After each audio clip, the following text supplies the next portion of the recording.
Kate Hudson is a dead-eyed trash bag that smells like low tide. There's a stupid bearded sweater-wearing dumb dork. Why do I hate America? Why do I hate America?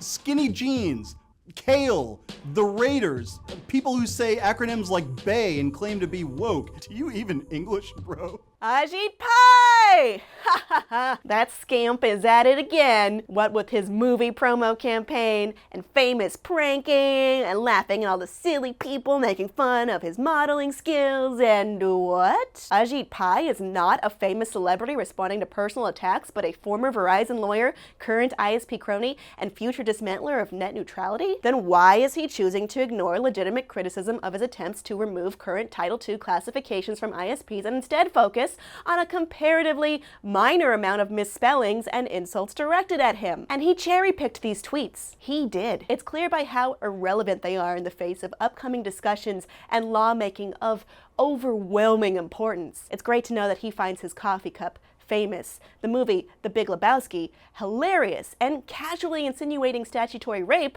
to be cool. When I get out of jail for treason, as Matthew McConaughey said, I might be older, but they'll be the same age.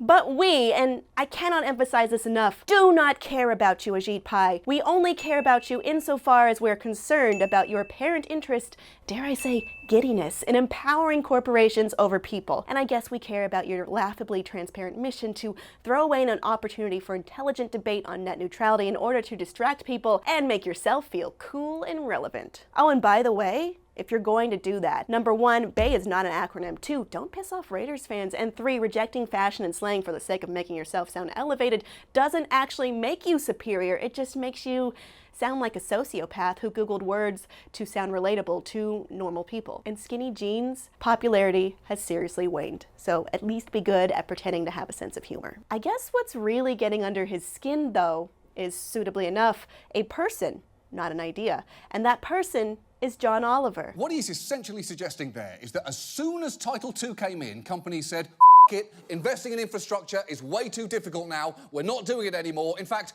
pull some of the cable out of the ground, we're going back to the telegraph. The HBO host's ability to rally the internet once again to fight to not be controlled or slow-laned by the ISPs is entertaining and damn effective. After his last Week Tonight takedown on Verizon's extremely misleading anti-net neutrality video and Pai's not at all convincing plan to remove Title II protection and count on ISPs to treat consumers fairly without the FCC's involvement, over 1.6 million responses were posted on the public comment section of the FCC's website. And this isn't exactly an outlier. Millions of Americans vocally supported the public fight for net neutrality back in 2014 as well, and that includes both Republicans and Democrats, united for once to oppose a plan that overwhelmingly hurts the majority and helps the minority of the already extremely wealthy. John Oliver is right, but Mr. Chairman, you shouldn't consider John Oliver your problem and therefore the one you should hilariously address. He's a representative, here to highlight an idea that many people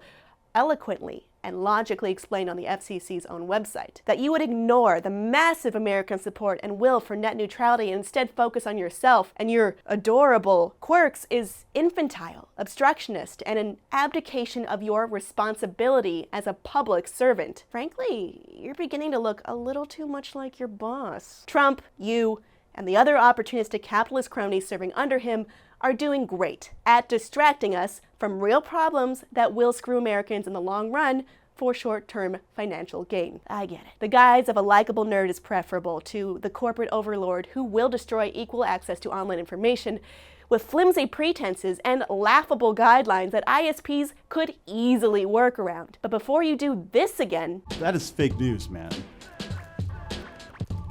Please remember, again, that while you are a shill and a clown, we do not care about you personally at all. We care about open access to data without some corporate asshole deciding for us which information we should and shouldn't be able to read. I would personally love it if you could respond to legitimate complaints instead of making a sideshow of yourself and your puppet masters. But hey, at least you've given us some fodder for what is sure to be another incredible episode of Last Week Tonight with John Oliver. I'm Kim Horcher with the Young Turks. You can always find me on Twitter at Kim Scorcher, on Facebook at Kim Horcher Official, and on Instagram as Kim Horcher.